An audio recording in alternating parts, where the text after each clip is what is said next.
Welcome back. You're watching SA Today. Let's take you here now. The Ugandan LGBTQI plus community are describing Monday as a sad day for their community. Ugandan President Yoweri Museveni has signed into law one of the world's toughest anti-LGBTQI plus legislation, including the death penalty for aggravated homosexuality. Same-sex relations were already illegal in the East African country, as in more than 30 other countries. Now, let's discuss this with Robert Akoto Amu-afo, Advocacy Manager for the International Lesbian, Gay, Bisexual, Trans and Intersex Association, who is joining us from Accra via Zoom.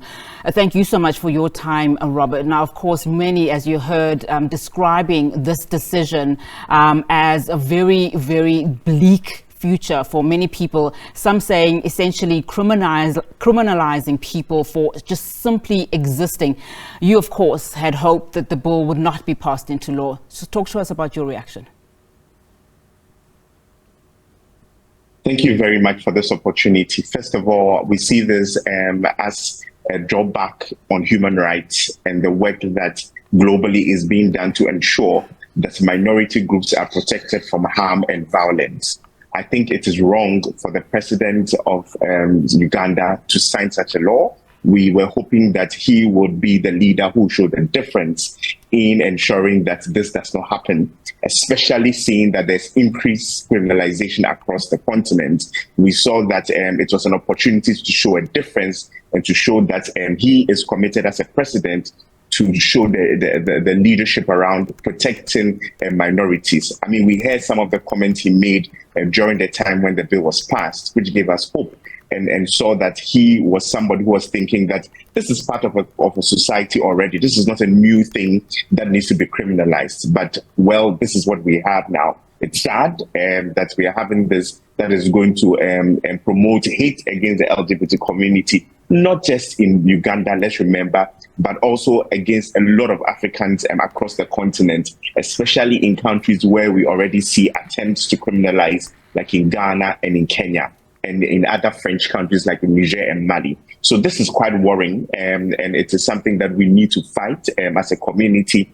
And we look forward to countries like South Africa and other countries that have decriminalized and have laws protecting LGBT people to speak up. At this point. That was going to be my next question, that we know, of course, that same-sex relations were already illegal in Uganda and, of course, 30 other countries, as we've already alluded to. Just your fears, in the fact that this decision by Uganda will spur these other countries on in terms of also following suit. And I mean, what does this then spell out on the ground for the community? Well, it's just affirming that LGBT people are not human beings and that they are insignificant, and first of all, criminalizing their existence. That is the first thing. Criminalizing a human being for who they are and focusing on the kind of sex they have or their identity is a big problem. It's just, as some of us allude to, comparing this to anti-Semitism, showing that this group of people are not humans that are supposed to be protected, and fighting against them, making laws against them. That is worrying. Secondly, it is inspiring the anti-gender movement to continue with the work they are doing. There are people who we know are from the West who are funding this process, who are supporting some of these government officials to push this agenda. So this is a motivation, and for them to know that this is possible in Uganda, that they'll push ahead to do it in Ghana, in Kenya. And as we know, they're already doing these things in these countries and working with key parliamentarians like they did in Uganda. So we see this promoting the continuing hate on the continent. This other thing, we know that most of the times when these laws are passed, like in Nigeria, these laws are only used as a tool to continually harm the LGBT community. And it is something that they can be used also as a political tool. Like we saw in Nigeria again, where former President Goodluck Jonathan just signed the bill because of political gains, because it was election time and he needed to get this election through. We are seeing this in Ghana. Some politicians are using this bill as a way to amass attention, to amass political votes. So it is just saying that these people are seeing LGBT people as a pawn in their hands on playing chess. to get the win out of it all. So for me, it is just people using the lives of other people to play because they know that this will win them some political attention or win them some political votes in the stance, but forgetting that it is also promoting hate and human rights abuse and discrimination against LGBT people everywhere.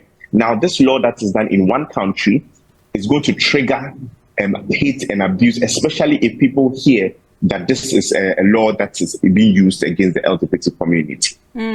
Robert, of course, the international community has come out very strongly and harshly against Uganda, condemning this particular law. What would you like to see happening in our own continent in terms of reaction from Africa, as an example, through SADC, and in particular, South Africa?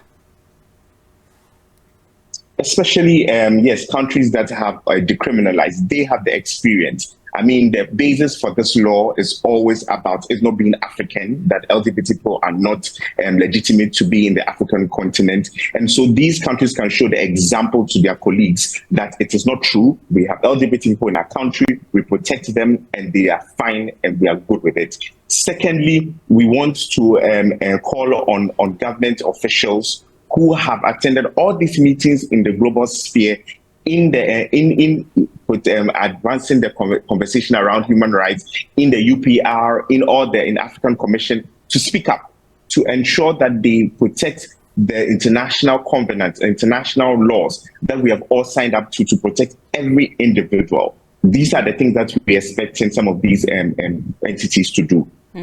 All right, Robert, thank you so much for coming through on the show. Thank you so much for your comment. Robert Akoto Amu-afo is the Advocacy Manager for the International Lesbian, Gay, Bisexual, Trans and Intersex Association.